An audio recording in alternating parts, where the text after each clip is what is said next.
Hey, good Tuesday evening, everyone. State Representative Brad Halbrook here with the Tuesday night edition of the Illinois Freedom Caucus Roundtable. Ladies and gentlemen, I'm joined with the State Director of the Illinois Freedom Caucus, Director Collin Moseley. Welcome, Collin. Hey, well, good evening. Brad and I are carrying the load today, so Right. yeah, we're in session, full swing, and so it's busy schedules. I know Leader Miller, Chairman Miller, is in D.C. awaiting the State of the Union from our president. He's going to be in the gallery, I believe, of the chamber, and so he's out there in D.C., and so we're carrying the weight here in Springfield. Yes, for sure. And thank you for mentioning it. Here right away is the State of the State by President Trump, and we are the pre-show. This is your smarter, Right. safer alternative to anything out there at Tuesday night at 7 p.m. And again, it's the pre-show for the State of the State. And so anyhow, we appreciate you joining in with us. Collin, we've got three bills that we want to talk about this evening. They're anti-gun bills, anti-Second Amendment bills, I guess, if we want to call them that. And Absolutely. so yeah, again, the Democrats do what they do, right? They just double down and they do what Democrats do, is propose more legislation to take your civil rights and liberties away. So with that, let's get into this first bill, HB 1398. This is about gun storage, safe gun storage. This is proposed by Mara Hirschauer, which just happens to be the chairwoman of the Gun Violence Prevention Committee that this and the other two bills have been assigned to. Collin, just tee this up. What does this bill do? Well, you mentioned Mara Hirschauer. This is a brand new committee. This is coming off the heels of the assault weapon, quote unquote, ban, the gun ban, the confiscation bill, all that stuff. They've created now this new committee on gun violence, and so that's where all these bills are at. We've got members of the Freedom Caucus that were assigned to that committee. So this first bill, and this is one bill in a long list of storage bills. We're going to see more of these bills throughout the year, but this bill requires the Department of Public Health, IDPH, to ensure that pediatricians ask about the presence of firearms in a home. And it's similar to this next bill, but this one doesn't relate to schools like the other one does. So here we are.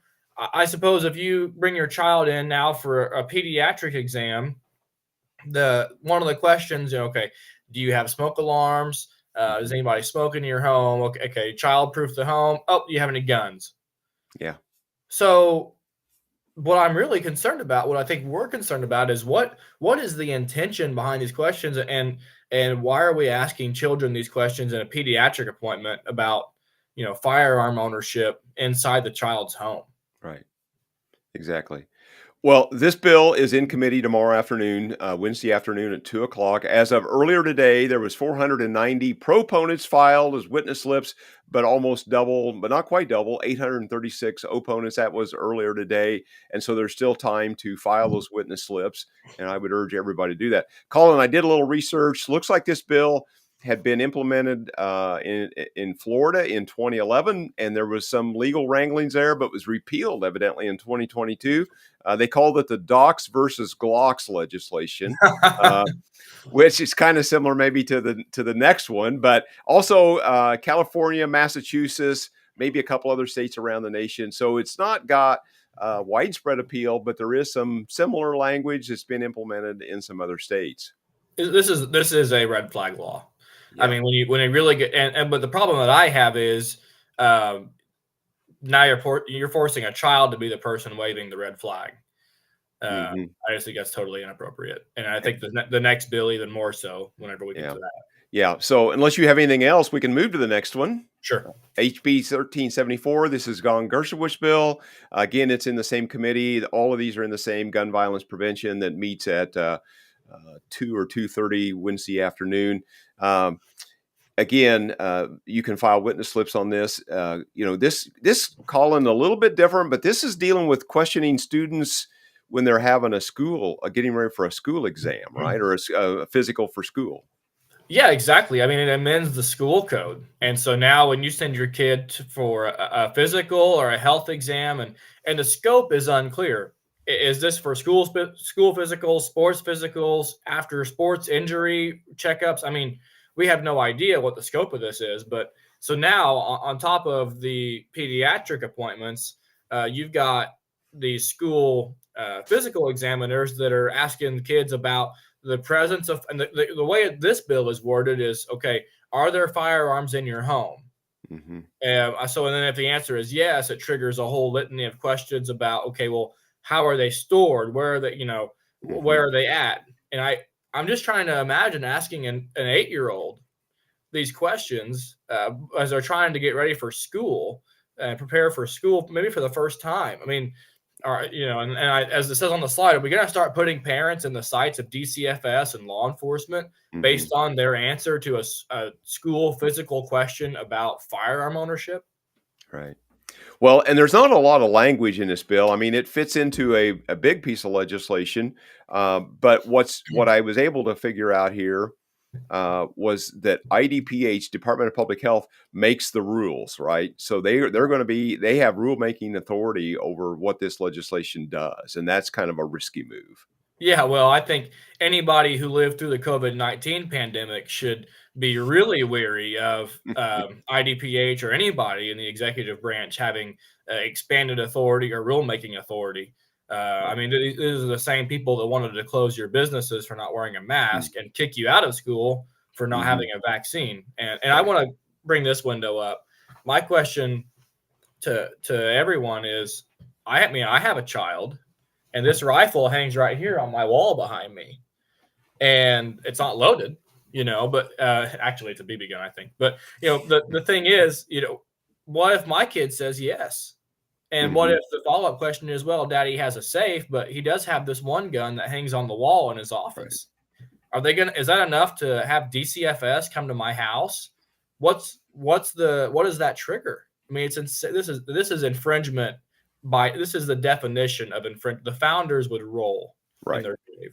Right. Yeah. So it violates due process, which is the problem with all the red flag laws. Is it going to violate private property rights? What's really going to happen here? And this is dangerous, risky stuff. Again, California, Massachusetts, Florida has similar language. Illinois has some language kind of already, but this just expands even further. And so, again, just dangerous territory to get into. Mm-hmm. Last bill, Collin, HB 43. This is Representative Bob Morgan. Bob's been in the news a lot here the last few years, kind of the lead on the Protect Illinois Communities Act, which I don't think does any of that, but it just makes it difficult for law-abiding gun owners in our state, right? And anybody visiting our state that's law-abiding with guns, it just makes it difficult for them. But this is kind of a unique bill, creating a task force about insurance on firearms. Collin, anything to expand upon there? Yeah, so this bill, there was a subject matter on this topic, I think 2 weeks ago, and Adam Niemerg, who is in the Freedom Caucus and came from the insurance industry, questioned Morgan on this bill. But the nuts and bolts of this is, why in the world are we continuing to penalize law-abiding gun owners with increased costs and increased regulation? This bill, essentially, the task force is studying whether or not additional insurance riders should be held on your policy or an additional policy standalone if you're a gun owner. Mm-hmm. I mean, they literally, this is all about having no trust in law-abiding gun owners. Yeah, we'll tell you how widespread appeal this has. The city of San Jose, California has implemented these restrictions. Evidently, the state of New Jersey has. There was a Democrat congressman that introduced similar language last year, or in 2023. Sorry, misspoke.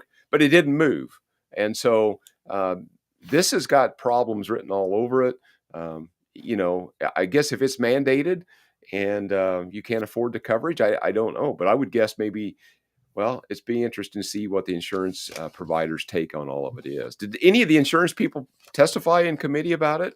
I don't remember that he had anybody there from the industry with him in the subject matter.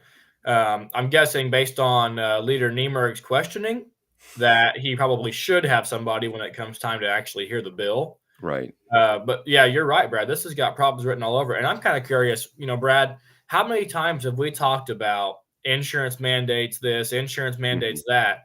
So you've really got two separate issues here. You've got the issue of the constitutionality of it, right? Because now can the state take my FOID card if I don't have insurance? This is just another prohibitor or a box to check for your Second Amendment right. Right. Well, I think the other side of this is you got insurance companies that are now potentially having to insure for something that would ordinarily be covered if it was lawful action. Mm-hmm. What's the liability there? What's the rate increase? Insurance is expensive enough in this state. Brad, I don't know what you think about the insurance issue, but yeah. Well, again, it's problematic. Insurance continues to go up, and that's just, insurance rates, I think for the most part have been pretty stable until the virus hit. And of course, then, all the wheels came off of everything over the last 4 and 5 years. So, this is just another driver of cost. It makes it difficult for people to remain in this state, and makes it just, I just think this proposal, if it's implemented, would just be completely unworkable, which is probably kind of the top talking point on a lot of legislation that comes through the General Assembly. It's just completely unworkable. Maybe it makes a great headline, but when you get down to the nuts and bolts, it's just kind of a no-go. And it, just more of the same in Illinois. Yeah, absolutely. More of the same. Yeah. Well, Collin, so I don't have anything else. Again, I know people are wanting to get to the state of the state and watch that here in a little bit. And, there's how to find us. Collin, you can tell us how that's going there. Yeah, well, IllinoisFreedomCaucus.org, that's our website. That ILGA.gov website, as the House and Senate move forward through session, that's where you can find committee postings, the bill listings, our individual member contact information, audio and video for the House floor, things like that. And of course, our Substack will keep you up to date with what's going on there as well. Right. And I want to bring attention to the Illinois General Assembly's website. There is a new site that's in beta testing. I would say that, I guess that's the right terminology, but there's a link there at the top of the page, ilga.gov. It's in red, and it's a much more cleaner, maybe modern look to it. I've been trying to utilize it just so I could learn to navigate through it. I like it a little bit better. Again, there's some different reports that I've not been able to access on the old site that is there now. And maybe it's just that they're more visible. They may, these reports I think have always been available. I think it just makes it navigating to find those reports easier with the new website. So I just want to bring everybody's attention to that. It still works the same. You can still file, you can navigate through to file witness slips, I think in the same process. So just be aware of that and start to learn that and navigate through that. Yep. Yeah. All right. Well, again, we appreciate that you like, share, follow, and subscribe to our content to help us overcome the algorithmic gods of the big tech overlords. And with that, call us if we can help you in anything. You can find us on the web about anywhere. Just search our names individually or IllinoisFreedomCaucus.org. And with that, Collin, we'll say good night. Good night.